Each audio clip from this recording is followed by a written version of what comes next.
एक बार की बात है, राजा अकबर के दरबार में बीरबल ने सभी दरबारियों को एक कहानी सुनाई। एक जंगल में बंदरों का झुंड था।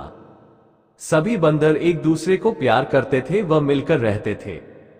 जो भी मिलता सब मिल बांटकर खाते थे। उनमें से एक बंदर बड़ा लालची था।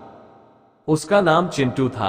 सब बंदरों में इतना प्रेम व एकता थी कि अगर एक बंदर मुश्किल में होता तो बाकी सभी बंदर उसके लिए जान तक देने को तैयार रहते। लेकिन चिंटू बंदर की किसी से नहीं बनती थी। वह सदैव अलग रहता। एक बार अकाल पड़ गया। बंदरों को खाने को कुछ भी न मिलता। कभी किसी बंदर को कुछ खाने को मिलता तो उसी में से सब थोड़ा थोड़ा बांटकर खा लेते। सभी परेशानी की हालत में इधर उधर घूमते रहते कि शायद खाने को कुछ मिल जाए, परंतु हर बार निराशा ही हाथ लगती। काफी दिन ऐसे ही गुजर गए। सभी बंदरों का भूख व प्यास के मारे बुरा हाल हो रहा था। कुछ बंदर तो बीमार भी पड़ गए। एक दिन चिंटू बंदर को घूमते घूमते एक केले का गुच्छा दिखाई दिया। उसने झट से उस गुच्छे को उठा लिया व अपनी बस्ती में आ गया। इस डर से कि कहीं कोई देख न ले, वो बंदरों के झुंड से कुछ दूरी पर ही ठहर गया व केले खाने लगा। कुछ केले खाकर ही उसका पेट भर गया, परंतु उसने केले खाना बंद नहीं किया। उसको डर था कि अगर उसने केले बचाकर रख लिए तो कोई बंदर उससे छीनकर ले जाएगा और अगले दिन वह भूखा ही रह जाएगा। इसलिए उसने पूरे केले उसी दिन ही खत्म कर दिए।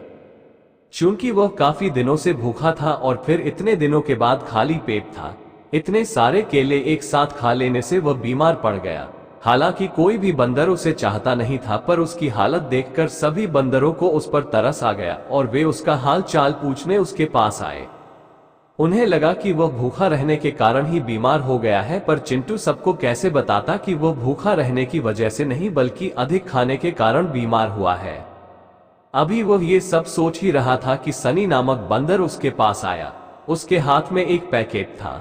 उसने वह पैकेट चिंटू को देते हुए कहा, भोजन न मिलने के कारण तुम बहुत बीमार हो गए हो। लो, ये भोजन मुझे कहीं से मिला है, इसे तुम खा लो।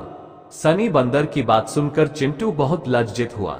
उसे स्वयं पर बहुत क्रोध भी आया कि अगर वह सबके साथ मिलकर केले खाता तो नहीं बीमार पड़ता व न ही उसे ये शर्मिंदगी झेलनी पड़ती। फिर उसने सब बंदरों को बताया कि कैसे उसने लालचवश सभी केले एक साथ खा लिए। उसकी बात सुनकर सभी बंदर हैरान रह गए और अपने अपने ठिकानों पर जाने लगे। तभी चिंटू बोला, दोस्तों, मुझे माफ कर दो।